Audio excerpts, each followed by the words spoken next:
હવામાન વિભાગ તરફથી મહત્વપૂર્ણ સ્પષ્ટ સંકેત મળી રહ્યા છે અને 7 દિવસની વરસાદની આગાહી વ્યક્ત કરવામાં આવી રહી છે। રાજ્યના અનેક વિસ્તારોમાં સામાન્યથી મધ્યમ વરસાદ પડી શકે છે।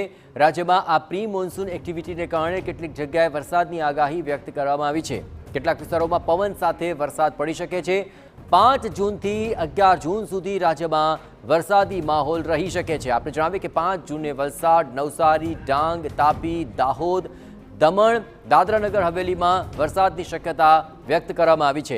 6 જૂનની વાત કરવામાં આવે તો દાહોદ, છોટાઉદેપુર, તાપી, ડાંગ અને વલસાડ તેમજ નવસારીમાં વરસાદની શક્યતા વ્યક્ત કરવામાં આવી છે અને તેને જ લઈને 7મી જૂને જે સ્પષ્ટ સંકેતો મળી રહ્યા છે તે અનુસાર દાહોદ, છોટાઉદેપુર, વલસાડ, તાપી અને નર્મદામાં વરસાદની શક્યતા વ્યક્ત કરવામાં આવી છે। ઉપરાંત 8મી જૂને ગીર સોમનાથ, અમરેલી, ભાવનગર આ તમામ સૌરાષ્ટ્રના વિસ્તારો તેમજ આણંદ અને પંચમહાલમાં પણ વરસાદની શક્યતા વ્યક્ત કરવામાં આવી છે।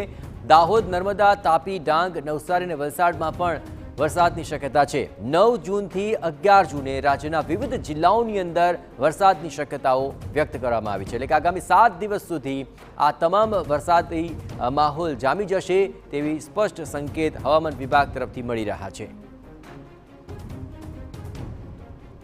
आने वाले दिनों के लिए जो गुजरात स्टेट के लिए फोरकास्ट दिया गया है वो डे 1 से गुजरात रीजन के लिए डे 1 से लेकर डे 4 तक आइसोलेटेड प्लेसेस पे लाइट रेन होने का पूर्वानुमान दिया गया है और डे 5 और डे 6 और डे 7 में मोस्ट प्लेसेस पे लाइट टू मॉडरेट रेन होने का गुजरात रीजन में पूर्वानुमान दिया गया है।